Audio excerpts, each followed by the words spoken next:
Hello, friends. This is Debojyoti, and today we have a very special guest with us. It's Navjot Randhawa. She's an European actress who starred in movies like Mehsampur, Kriya, and The Song and the Shepherdess, as well as like other stuff. And Navjot, and we were speaking. I was speaking with Navjot off camera as well. Just in case there is a disconnect, Navjot is outdoor. She's currently in England, and you need to sue the crown. Okay, it's not our fault. So, Navjot, how are you? I'm good. I'm very good. How are you? I'm fine. Going on. So Navjot, since you're currently outdoors, I'll just keep this short. So, like in these interviews, what we try to do is you all see the artist on screen, right? But the thing that most interests me is the person behind the artist. So I'll just go straight to your childhood. Like, how was your childhood? Like, how did you grow up? And like, did you always had that like artistic taste in you, that artistic flair in you? I guess our parents play a very important role in, us choosing the paths we take. And my parents were in IIT Roorkee. So I grew up in IIT Roorkee, which is in Uttarakhand. Now in Uttarakhand. At that time, Roorkee was part of Uttar Pradesh. And my father was the staff advisor of the Dramatic Society of University of Roorkee. At that point, it was University of Roorkee. It wasn't IIT. And I was 6 years old when I was put on stage as part of a play that the university was putting up, and they needed a child actor. And it was Badal Sarkar's Badi Bua Ji. Yeah, I think it was Badal Sarkar's. It was There were two plays that I was kind of involved with. One was Panchi Aise Aate Hain, and the other one was Badi Bua Ji. But I distinctly remember Badi Bua Ji because my sister also played a part in that. So she actually played my sibling in the play, and it was a big role. It was a significant role, and I was so young, and we had to go for rehearsals, and we had to be very disciplined because discipline was a very important aspect of theater rehearsals, which it is around the world, of course. And yeah, I remember, sort of getting very professional at the age of 6. And then I chose not to tour with the play because they were going to go to NSD and all sort of, places like that as part of festivals. But my sister did. And I was more of like a studious kind of a child. And I was very interested in my studies and I wanted to perform well in my examinations. So I kind of, from that very age, I was always kind of like trying to strike a balance. And I did. And I grew up, in school performing plays throughout. And really sort of very deeply immersed in theater. Yeah. So I think that was the beginning. And then I carried on through school. And then in St. Stephen's College in Delhi University, I also became sort of the head of the Hindi section of the Theatre Society because they had Hindi and English both. And yeah, so I think it just sort of started at a very young age for me, thanks to my father and my mother. Yeah. It's like really shocking that you are the head of the Hindi department because I don't speak Hindi particularly fluently. Otherwise, we could have done it in Hindi. So Arey, yes, so that's okay. yeah, my Hindi is kind of embarrassing. Okay, so let's not go into that. Where are So you right now? Bombay or Calcutta or where? I'm from Yeah, I Kota, thought you were in Calcutta. Yeah, and yeah. like I need like I'm a little curious about it. Like how was like growing up in Uttarakhand during that time? Because Uttarakhand is part of India that like we don't talk about that much. It's Yeah. probably apart from the shrines and the pilgrimages, we don't really like see the people from Uttarakhand, the culture, and at that time it was obviously part of the greater UP. How was like growing up in Uttarakhand? And probably you were from Uttarakhand is because maybe you have this like fascinations towards camp, like hiking and camping and stuff like that. I may be Yeah. guessing it's the mountain thing. Yeah. I don't know if it is like a past life connection or just this life connection, but I definitely have a connection to the mountains. I love the mountains. And I was actually brought up in a sort of family environment where we didn't take too many holidays, but whenever we did, we would go to Dehradun, Rishikesh. At that time, Dehradun was still very sort of, not that hectic and still very sort of pristine. At least that's what my memory is. And Masuri, Lansdowne, Kotdwar, kind of, those are my memories of holidays in childhood, hill stations. Even Shimla side we would go, and Dharamshala came in the picture much later. And then I eventually ended up buying my house near Dharamshala because I just fell in love with Himachal Pradesh and just the energy of of the state. But I actually recently visited my hometown, Roorkee, literally 4 months ago because I wanted to do it. It had been a long time. And I realized that I was very privileged. I mean, I'm always grateful for my life. I'm still very, blessed. And it's just been so good to grow up with nature and just like, space. We had, mountains are vast, and mountains give you the feeling of just spaciousness and vastness. And we would go to Haridwar and sort of take a dip in the Ganga. And yeah, we were very sort of connected to the spirituality of things.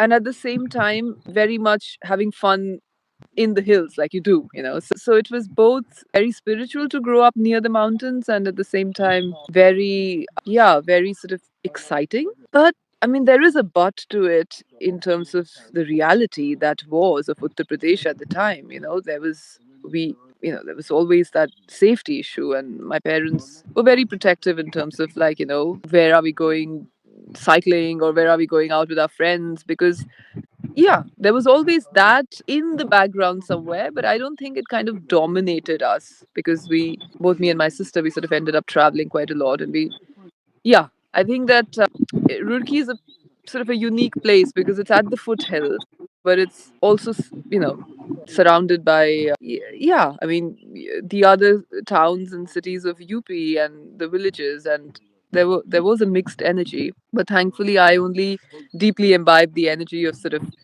just the fresh air of the mountains and just this, the spiritual essence. So yeah, I'm very grateful, and I'm kind of still living that because I keep going to the mountains anywhere that I am in the world. Yeah. Yeah, that was so lovely that in the way you described it. So from Himachal and Uttarakhand, you moved to Delhi, right? Not exactly the same kind of place in terms of energy. So like describe your like experience in Delhi and how it like shaped your artistic perspective as well. Because in Delhi, because Uttarakhand at that time, the way you described was a small town, right? The vibe Yeah. was a small town one. Then you're Yeah. going into then you're going into the thick of things. So please please go into that your journey in Delhi. Yeah, I mean, Roorkee is a small town. It still is a small town, but we were very much in the IIT campus. So we were in the university campus. I mean, 365 acres of beautiful land and just trees, and the outside cars were not even allowed, from what I remember. And so that was a very protected kind of childhood in that sense of, being kept away from the hectic energy of the city. And Uttarakhand, of course, is the biggest state, which has some very, spellbinding landscapes and places to visit. But coming out of there and then going to Delhi was mainly for career. I mean, I remember growing up, my father would get opportunities to go to Delhi and be a professor, but he did not want to do that. He just wanted to, he loved just living life at a pace that wasn't as hectic as it is in the city. And I remember that when we moved to Delhi and, even taking that bus or even being in the taxi going to Delhi, it always used to feel, yeah, like there was a different rhythm to things. And you sort of started feeling the competition. And you I don't know, I mean, everybody's experience is different, but for me to land up in St. Stephen's College was like a dream. But it was at the same time the moment for me to then perform and, get scholarships so that I could go and study abroad, which I did. So yeah, Delhi was very much about career, and I was there literally just to, further my education and fulfill my dream of being in St. Stephen's College, because I always kind of idolized people who had studied there. Just a second, sorry. I just need to. Go, Sorry. go ahead. I'll edit this part out. No worries. Yes, please. Thank you. Sorry, it's my husband making No breakfast. worries. I'll edit this part out. No worries. Yeah, so St. Stephen's was amazing. It was where I kind of really brushed up my theatre skills and, was exposed to such amazing theatre. And not only in the college, but in Delhi University, in Delhi, and watching plays and meeting theatre directors and, just meeting other actors and just understanding what it is really to step into this world of theatre was very enriching at the time. Yeah. So So that is so what. you have talking a lot about your theater, and obviously you probably associate more yourself as a theater actor than probably an on-screen actor. So one thing I like to ask, and I talked about this with a lot of people, that like the Indian cinema ecosystem and Indian theater ecosystem, it's completely different. Even the style of acting is different, right? So, did you ever had an idea? You obviously told that how much you loved acting. You started very young with a Badal Sarkar play. So, like, did you ever had like thought of breaking into the mainstream Indian cinema setup, maybe a Hindi cinema, I mean, or any language? Even Himachal Pradesh now makes movies on their own language. So, and obviously now this pan India thing with all the movies are basically releasing in all over India. So, have did you ever thought of like from your theater background? Yeah, theater. I'm guessing is your first love. So, did you ever thought of like maybe a mainstream Hindi cinema or maybe not just Hindi, an Indian cinema setup? Yes, that's the short answer. But as far as my theater training was concerned, it kind of took a long time to train myself as a theater actor and then unlearn some aspects of the theater acting to then come closer to the cinema acting. So because I think they complement each other, the cinema training and the stage training. Because of course, acting for camera and acting for the stage are different things, but at the same time, they're also very similar because you need the same spirit and you need the same energy in that sense. But I went on to do a professional sort of diploma in film acting in France, in Paris. And when I came back from Paris and I moved to Bombay, I then went to Pondicherry to Adi Shakti to train myself in the Indian way of acting because I realized that my French education was going to be helpful, but not entirely helpful if I wanted to work in India. So, yes, the answer is that I always had the dream of doing cinema. That was my main dream. I don't think that my dream growing up was so much to be on the stage all the time because I did find it quite intense. And I think that I am quite, sort of not an introvert, but sometimes I can be an introvert, sometimes I can be an extrovert. And the kind of personality I had, I just needed to be more in like cinema family. This was like my intuition. And when I did, discover my cinema family, or when I landed up with my cinema family, I definitely felt very much at ease and maybe even much more at ease because there's a thing that film directors do to actors, which is very discreet and it's hard to put in words, but they kind of really delve into our inner space and bring out very subtly the emotions. So I think theater was very good and it prepared me for, the world of cinema. But the dream for me always was cinema. I always wanted to be part of the world of cinema. And especially when I was living in France and I was introduced to the French New Wave cinema and I watched films non stop almost, if I could say, without exaggeration. I think it would be probably like one third of my day used to be dedicated to kind of, just absorbing cinema there. And yeah, France was very significant in my growth as an actress, as a film actress. And just, yeah, understanding the subtleties of acting came from cinema and after meeting movie directors or film directors. And you know I really value my associations with film directors because they really helped me go deeper and less external and more internal, and to sort of just be, and I remember when I did Leila or Satki, the Shepherdess and the Seven Songs, I felt really so much at ease and comfortable that I really wished at that point that I would do cinema forever. Like, I don't think I had that kind of feeling before because it felt more a bit like a struggle, the whole career of being an actress in India. I'm pretty sure it's like that all over the world. I think the beginning years are a bit of an effort for most actors because you have to make it. And yeah, I feel that I finally came home with the Shepherdess and the Seven Songs, and my dream came true, so to speak. Yeah, that was going to my next question actually. What was your life in France? And France is like a unique cultural entity in European sense because European cinema is mostly now basically French and to an extent UK English cinema, right? The rest Yeah. has been taken over by Hollywood by and large. French Mhm. cinema has it's still its unique identity, and Paris is obviously a cosmopolitan place. People from all cultures all over the world are. Hello, sweetheart. Sorry. No worries, it was lovely. So anyway, so Paris is being a very cosmopolitan place, and it's not just Paris. Certain places of India is very cosmopolitan, even like at times feel very cosmopolitan. So like, how was your experience in France? Because it would be quite different from what you saw in India, both from an art point of view as well as from a human point of view, societal point of view as well, right? Yeah, it was how many years ago now? I think it was in 2010 or 2009 that I no, 2009 I did my training. So it's been almost 15 years, and I lived there for about 5 years. So I often think back to the times in France. I think we're gonna have to redo this because yeah, sorry. Should I redo that? Yeah, go ahead. I'll edit this. Yeah.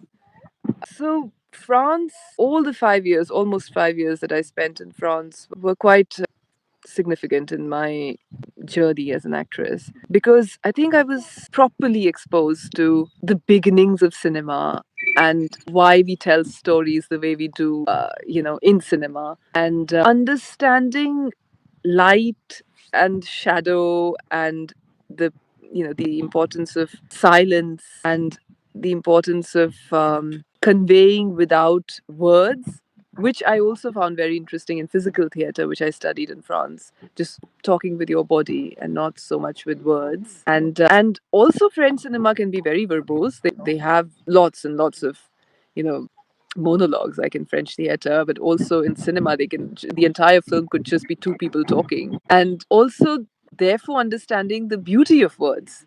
So I understood the beauty of words and silence both by being exposed to European cinema. And I remember Italian, Spanish, French, even Scandinavian, Danish, just a lot of exposure to sort of the way stories are told in different parts of the world, but how independent cinema or artistic cinema, or as it is called in France, cinema d'auteur, has the same kind of root of being very real and being very true to what the subject is and to what the story is and what the director is trying to say and what the actors are trying to say, and sort of making it with your full heart and your full spirit. And I think it was very much different from how I thought of Bollywood. And I obviously grew up like many other, sort of 90s, 80s kids on watching a bit of Bollywood, the songs and dancing. And I love dancing. So also, trained a little bit in Bollywood jazz, Shamak Davar, and, just sort of the usual. But then coming to France was kind of like combining what I had been exposed to what I had been exposed to in India with what was perhaps already sitting inside me but had not come out. So the language helped because I learned the French language and I could speak the French language, and so expressing things that never came out in India, and that just somehow naturally came out in the French language because language plays a huge role. You speak differently in every language. I spoke very differently when I did a Punjabi film, and I did do a Himachali music video as well, and I was very different there. And I was very different when I did my French short film. I think I did two.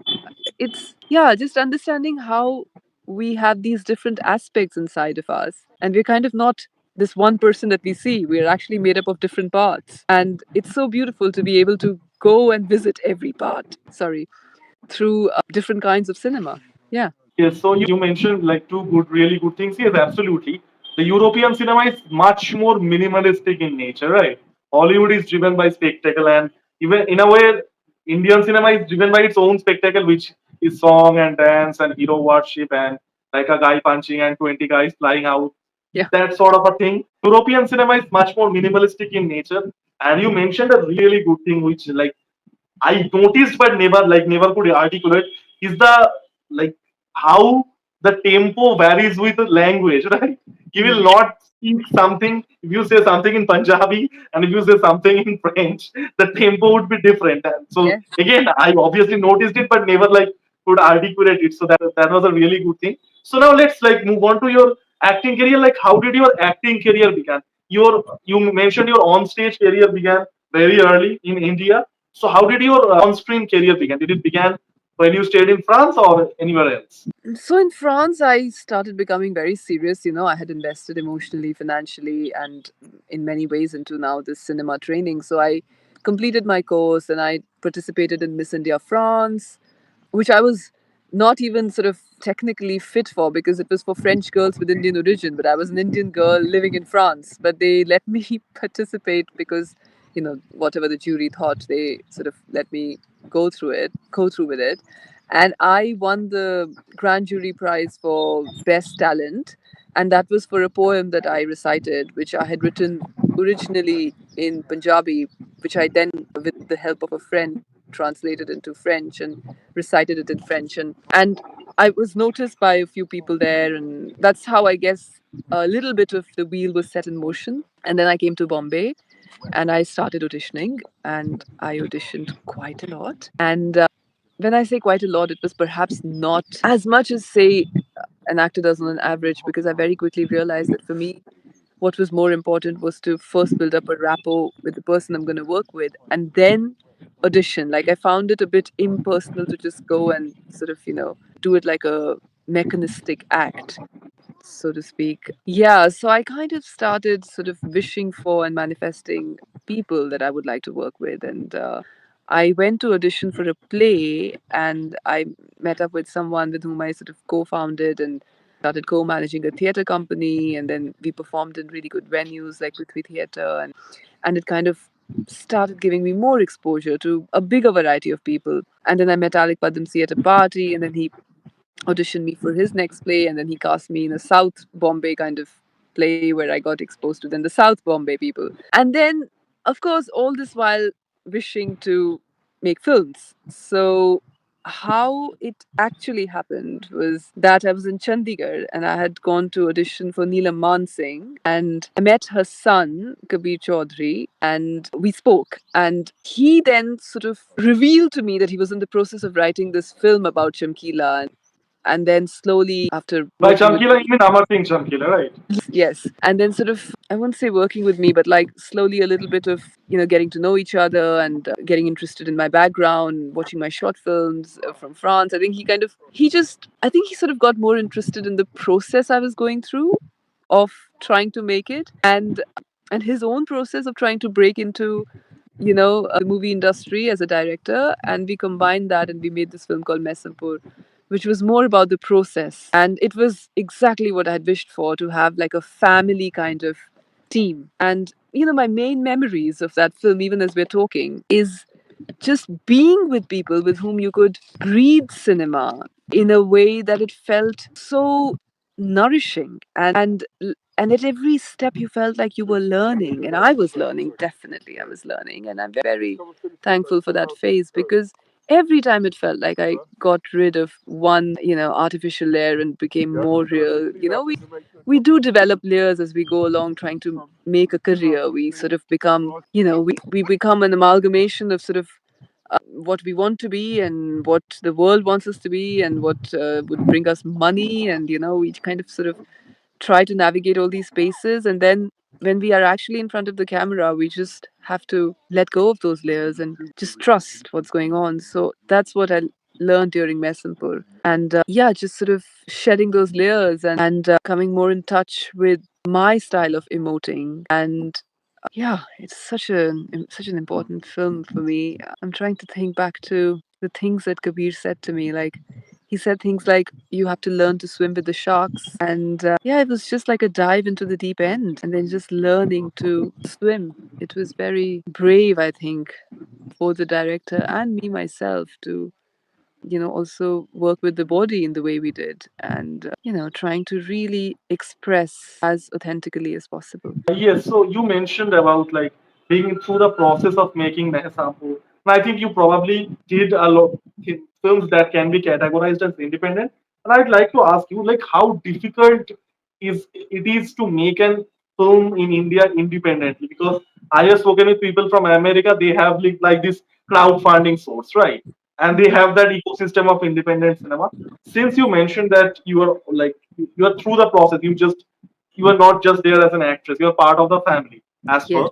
So Yes. like how difficult it is to mount a independent cinema in India. Well, from whatever I've observed and the directors I've worked with, I would say very difficult, which is why it took so many years. Like, every film of mine took so many years, from conception to pre production to distribution to actually doing the round of festivals. And yeah, it is. But then, I somehow really enjoyed the length of time it took for it to become something, because then you're able to go through the tunnel and then actually learn to see the light at the end of the tunnel. It's when things are not easy and they come after a proper process, I think they mean much more to the heart. So I think that I really do appreciate how much effort directors put into, getting producers together and staying true to their vision, because they don't want anybody to sort of adulterate or pollute their vision. And they really are so sure about what they want that they just only want to be surrounded by people who would understand their vision and would help bring it forth to the world. So I really like that determination and that conviction. And yeah, it is difficult, but I don't know if the word difficult is. I mean, look at how things are changing. Like Indian independent films have had great success, and I think maybe it's a little bit easier now than, say, when I started off to make independent films. It was definitely like a lot more difficult then. I mean, there was no Netflix when I started out, in any case. And I don't think it's just about Netflix. I think it's also just about the awareness now that independent cinema is what has truly brought us on the international stage. Of course, there is Bollywood, but then, in terms of just legacy, I think independent cinema has proper legacy now, And I mean, we've been making independent films since a long time, but now at least I feel that it's also been shown that they sell. Like, it's not just that they're being made for some kind of catharsis or some kind of like a therapeutic role for the people who are involved in making it. It is actually, producers are able to come on board because they know this is a There is fulfilling. a market. Yeah. Sorry. No worries, go ahead. I was just saying that people like me, I mean, at least I tend to think more in terms of sort of, the process and, like what my purpose really is in telling the story. But then, of course, there are people who have to think about the finances and the financial aspect of things. So, yeah, I think that financially it was very difficult. But then when we found people who believed in us, like Anurag Kashyap, Deepa Mehta, and the names, sort of the big names, so to speak, then it became a little bit easier. But also for those people to believe in us, I think it was just because they believed in how true we were to the project, that we wouldn't do it any other way. Like, I remember the people I was working with, they just wouldn't. It didn't matter to them if they were given a, I don't know, £4 million or something, or I don't know, $1 million. They wouldn't do it any other way. They would stick to what they want to say. And to stand by your truth, I think, is the most beautiful thing. So yeah, it was very enriching to see that struggle and to see. I remember at some point, Kabir called me and said the film has been selected for Sydney Film Festival and it's going to finally have its premiere. And I was so tired by the end of that process of waiting that I actually said no to go there, because I was like, I want to now stand by my truth of not believing in this. So to then take that space and not be so ambition driven and so money driven that you forget what you really believe in. So that's why I appreciate all the people I worked with and how I took my time with every project and how I gave my heart and soul and my body to every project. I think for that, you really have to stand by your truth. Yes, absolutely. And you mentioned a really important thing Hello. that into general people, we always see the Hello. mainstream cinema, right? We do not really value Hello. independent cinema, but the recognition that we got in global stage was mostly from a Satyajit Roy film Hello. or a Mrinal Sen film or a Shyam Benegal film. Like 100 years from now, what is going to be remembered? Pather Pachar. So, since you're outdoors, I'll just wrap it up very quickly. I have like one more question. So, hello Navjot, you there? Okay, yeah. Okay, let's redo this part. Hello, hello Hello. Navjot, am I audible? I think we lost each other for a bit, didn't we? Okay, yes. Let's redo this part. No worries.